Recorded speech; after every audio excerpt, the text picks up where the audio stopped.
Bueno amigos, vamos a reaccionar a un video con algunas entrevistas a ex testigos de Jehová que están contando sus casos de todas las cosas que les pasaron dentro de la organización de los testigos de Jehová. Esto es una entrevista y un reportaje que lo pueden buscar ustedes mismos para que vean que no es falso. O sea, es de Focus, de la Sexta, de la 4, es un programa español.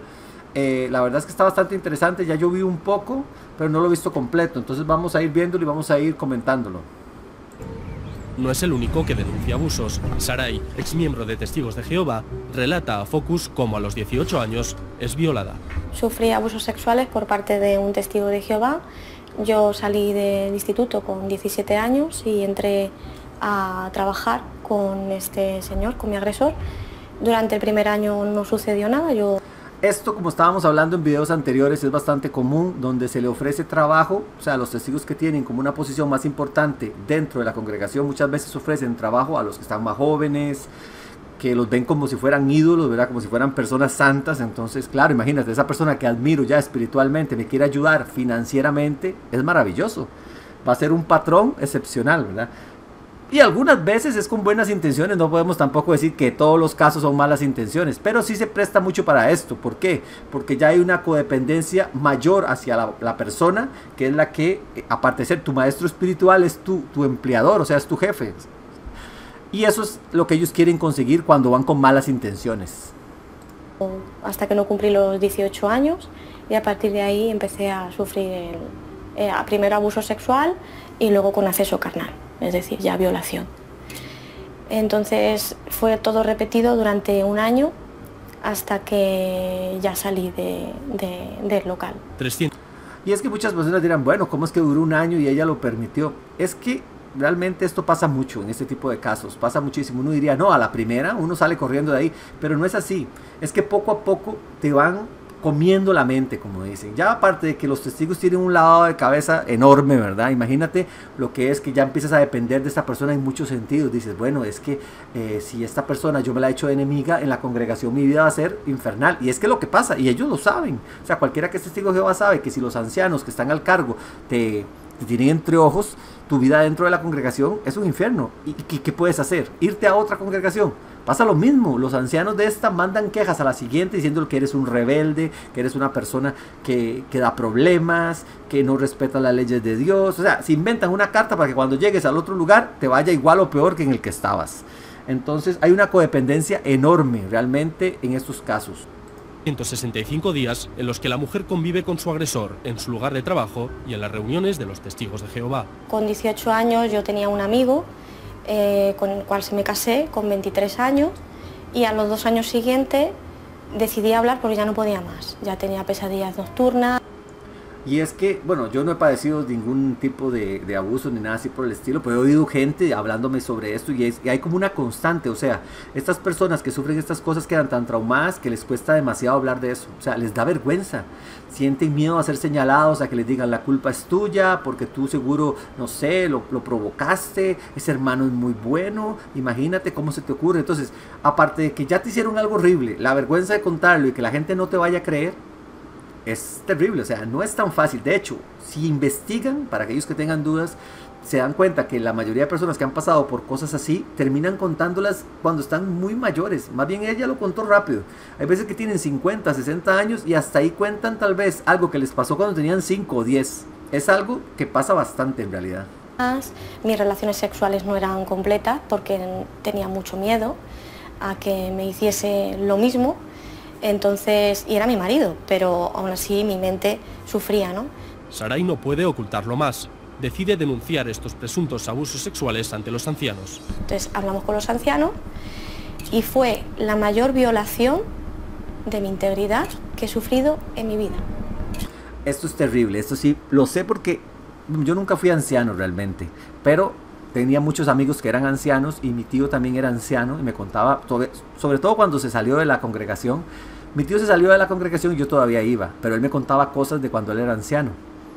Y es increíble realmente, o sea, ellos te exigen, así sean mujeres con un grupo de hombres, que les cuenten explícitamente las cosas. O sea, si por ejemplo cometiste adulterio o fornicación o este tipo de cosas, te piden con lujo de detalle las cosas, si hubo sexo oral, si hubo por detrás, o sea, te piden que digas todas las barbaridades, o sea, son cosas súper personales y que pueden ser bastante incómodas de contar. Una chica, pongamos, de 20 años a 4 señores, imagínense lo incómodo que puede ser esto. Y es una regla general, o sea, yo creo que hasta en el libro del anciano les dicen que tienen que hacer eso, para de esta forma avergonzar y humillar más a la persona.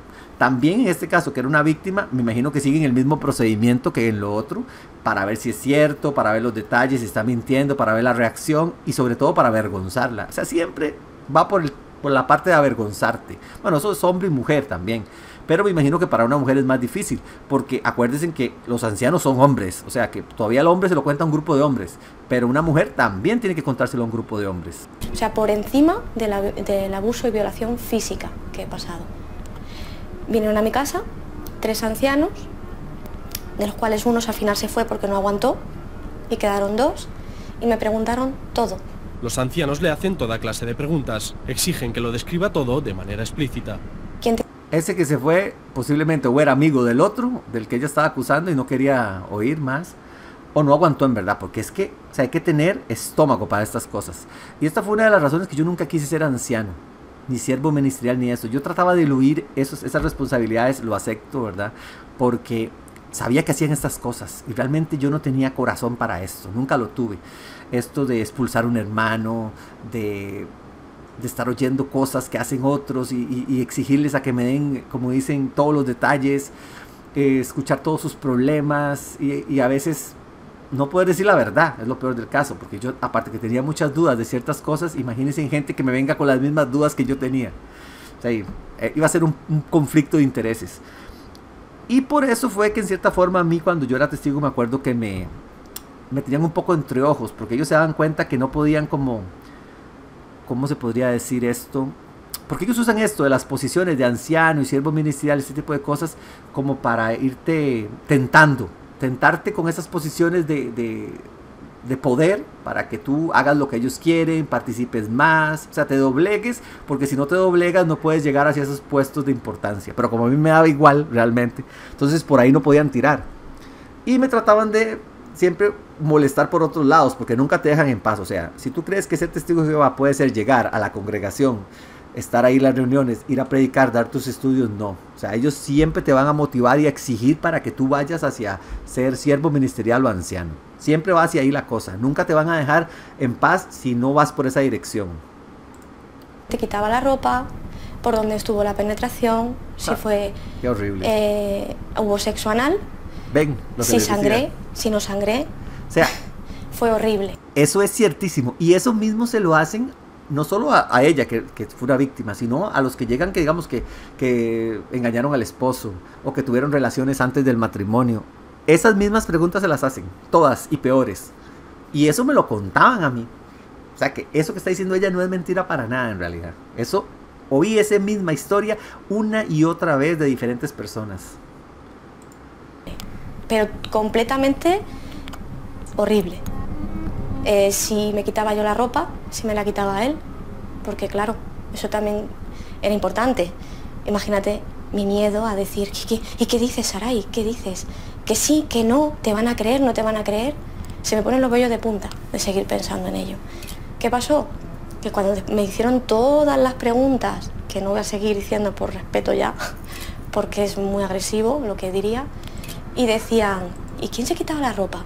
Es que para que ustedes tengan una idea, cuando eres testigo de Jehová, se meten absolutamente en todo en tu vida, incluso en cómo tienes relaciones con tu pareja.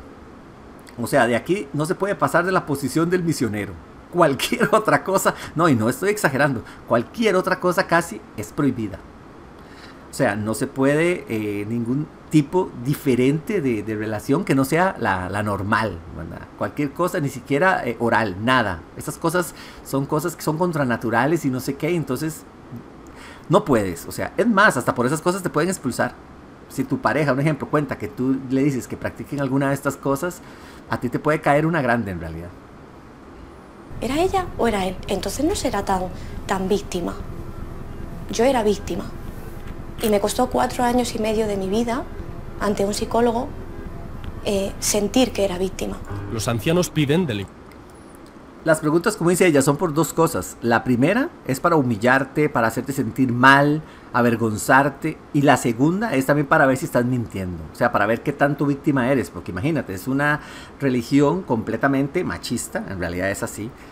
Es cierto que la Biblia tal vez tenga una cierta inclinación en darle al hombre algunas ventajas o algunas posiciones sobre la mujer. Es cierto, tampoco podemos quitar ese punto, pero ellos exageran el asunto, o sea, van más allá de cualquier límite establecido y se inventan sus propias reglas prácticamente. Pero si una mujer con solo que diga que la mujer puede hasta quitarse la ropa por miedo, o sea, porque la otra persona ya la tiene intimidada psicológicamente, pero ellos quieren ver si ella se la quitó, si no fue el otro que se la arrancó, entonces no le creen. O sea, es terrible realmente. Liberar la decisión. Tras una semana, comunican a Sarai la sentencia. ¿Te puedes creer cómo estuve esa semana? Me daba golpes en la pared. Fue horrible. Yo incluso dije, ¿y si me tiro por la ventana? O sea, llegaba un momento en el que dices, ¿me van a creer? ¿No me van a creer? Es que en este punto yo me imagino que ella lo que quería era justicia. O sea, porque ella podía denunciarlo legalmente.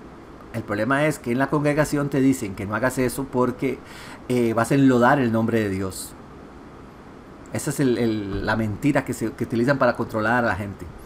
Nadie ha enlodado más el nombre de Dios que ellos. Y hasta se lo pusieron al nombre de la religión como si fueran tan buenos en realidad.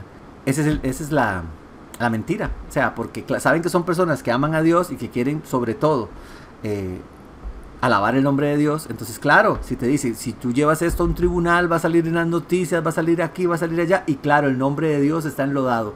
Y como son la religión verdadera según ellos, entonces lo mismo que le hagas a la religión es como si se lo hicieras a Jehová. Porque siempre se ponen en el mismo nivel, para que psicológicamente tú no diferencies entre uno y otro, sino que los veas como uno mismo, cuando no lo son. Nada tiene que ver una religión hecha por hombres a que tú adores a Jehová y a Jesús. O sea, nada tiene que ver una cosa con la otra. Una religión hecha por hombres se puede corromper en cualquier momento. O puede que siempre estuvo corrupta, tenía sus partes buenas y sus partes malas. El que tú desconfíes de una religión o que expongas algo malo que hace una religión, no significa que tú estás rechazando a Dios, porque los que lo rechazaron primero fueron ellos cuando hicieron esa práctica incorrecta que estaba en contra de las mismas enseñanzas de Dios. Yo recuerdo, y esto es tan increíble, como cuando los testigos trataron de convencerme a mí de que me hiciera parte de ellos, uno de los factores más importantes que usaban era criticar a las otras religiones. Se esmeraban de forma, ¿cómo decirlo?